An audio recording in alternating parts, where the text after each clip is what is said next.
This video is made for adult collectors because Pablo.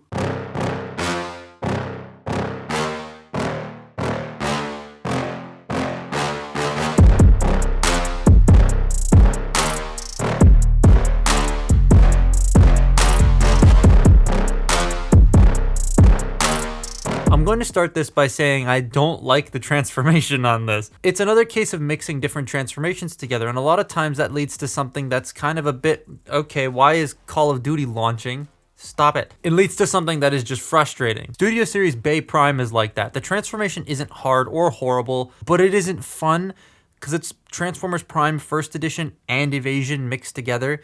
This is also a mix of these two figures, Mainline Deluxe and Mainline Beast Alliance, or whatever it's called. Pretty much most of the Studio Series toy is based off of the Beast Alliance one, but the shoulder transformation is more so from the Mainline Deluxe in how you have to like shift him down or rotate him. Obviously, there's a lot more intricate steps added to the Beast Alliance one to make the Studio Series one, and it looks a lot better and feels a lot better. It also feels more solid over the Mainline one because everything actually wants to tab together. But like, there are choices on this that are so strange, such as the doors. I assume this is a concept art thing because in the film they were more like bumblebees and less like this. But to be honest, I really like this. It reminds me a lot of Last Night Hot Rod and how different his door wings were done from the traditional sense. I genuinely like how this looks. It's just super weird, but also really neat and unique. I like this. If they did this in the movie, I would have been completely happy with it. The 86 Ironhide looking gun, like I know it isn't 86 Ironhide's gun, but it sure looks like it. It's brand new sculpt, and it's all clear, which is just a weird inclusion. Again, I assume this is a concept art thing, because it does kind of feel like a gun they would have in this new universe thingy. So it could have just completely come out of a concept art piece that the designers were given when they started development on this toy like 2 years ago. The backpack is weird, like how it hangs off. I kind of wish it was more similar to the Beast Alliance one. I've seen some people fold the backpack up, but I like it down because it fills out the front silhouette a bit more. I do like the colors. The hot chocolate brown and the tan work super well with the little bits of gunmetal and silver. They're so nice, though there are some spots where it could have used a bit more color. His midsection, like I said, is a bit on the thin side, but that makes sense seeing as this becomes the center core of the VW bus. Speaking of the center core, I love the internal details here. The fans and all the pistons, and it just, they're on display and they're very nice. It's sculpted quite well, but he has trigger happy shoulders, and they really get in the way with the look when posing. Not the posing itself, they're fine. They just look odd when you're posing him. The suspenders here look like actual seatbelts though over the other two where they just look like bits. So I like that. It's a very nice touch. You can actually see where the seatbelts clip in. That's cool. But the posing is just kind of weird. Like real weird. So Wheeljack's articulation is extremely strange. Not just in the shoulders, but in a lot of other places too. It's just weird. And I'll talk about it in comparison to the other two in a minute. So the head is on a ball joint, but it's very stiff, and there's really no like, that's about as much tilt and that's about as much up and down as you're gonna get out of it. It only goes left and right that far because his mouth bumps into his shoulders, but like, do you need it to go any further than that? These shoulders are on ball joints, so they can rotate forward and back. The doors do stop it from doing a full 360. Then you have this ratchet joint right here, so it can go 1, 2, out like that on those trigger happy shoulders. The doors can move to accommodate whatever you want. You have 90-degree bend at the elbow. You have bicep rotation that likes to activate the shoulder transformation joint. Focus on the toy, not my hand. You do have a waist joint. You have hips that are on ball joints. They can go forward and back, in and out.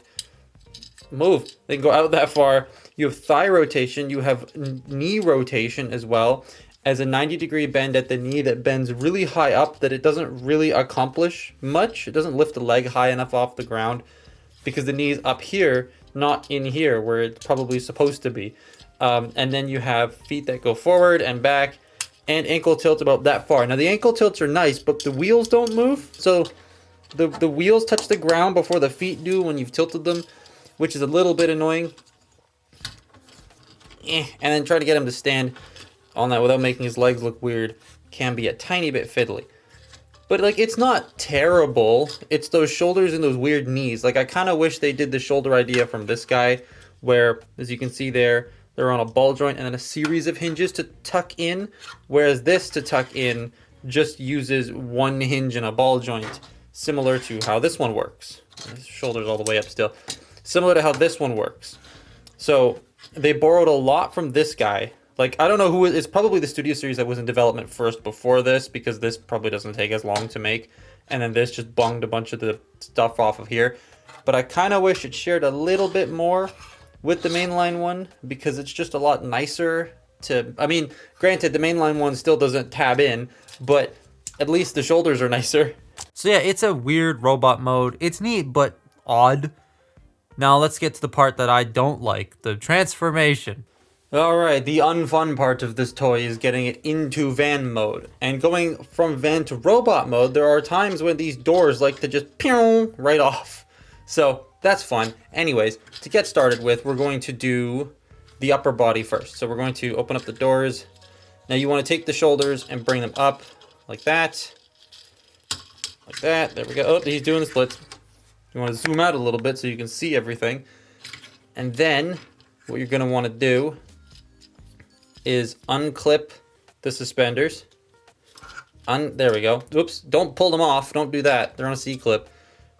We're going to lift this up, rotate the upper body around, fold the suspenders back in, and then we're going to bring the doors down and bring this up, like so.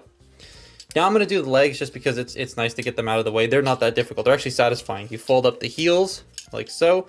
You focus on the feet, not on the wall. Then you want to spin them around at the knee 180 degrees, fold the feet in, and they will push these little panels out so you can open them up. Make sure they're all sitting nice and flush. Tab them together like that, and then we're just going to leave it, well, we'll leave it up like this for now. Now we're going to do the arms. So you want to reopen the doors, bring this section down, like that. And then you have to finagle it into here. Now, as you can see, the shoulder sits in front of this section, so it's very difficult to get it in there. What I've found is you got to like rotate it out like that and then push it in. And while you're pushing it in, rotate the shoulder, and that gets it into place. The easiest for me anyways. So we'll just do that again on this side, rotate it out, bring it down, and bring it down. And while we're bringing it down, rotate it in. There we go. You're also least likely to scratch the top paint of his shoulders off if you do it that way, so that's how I do it. And then you bring the doors in. There goes one of them. We have a pop off. You bring the doors in like so. Come on. Then you want to open these sections up and then bring them up and around. Up. Oh, there goes another door. So once you get all that up and around, we're going to bring the legs up so we can get the roof section all situated here. Bring that up. That came off. That was just me not looking. Bring that out. This section clips in, then the door clips in, then the back clips in. Let's get this door back on. There we go. It's difficult to do in front of a camera as well, but you collapse this section in, you fold this up like so. You take these panels, you snap them into place underneath the vehicle. Make sure the legs are all, okay, they're not lining up. There we go. Then you take this roof panel, bring it up, and it will just slide into there like so. Just make sure everything's nice and put together, and there we have van mode. The only difficult part is the arms. The arms make it super difficult because this guy right here, this is what it's based off of. Let's quickly do this.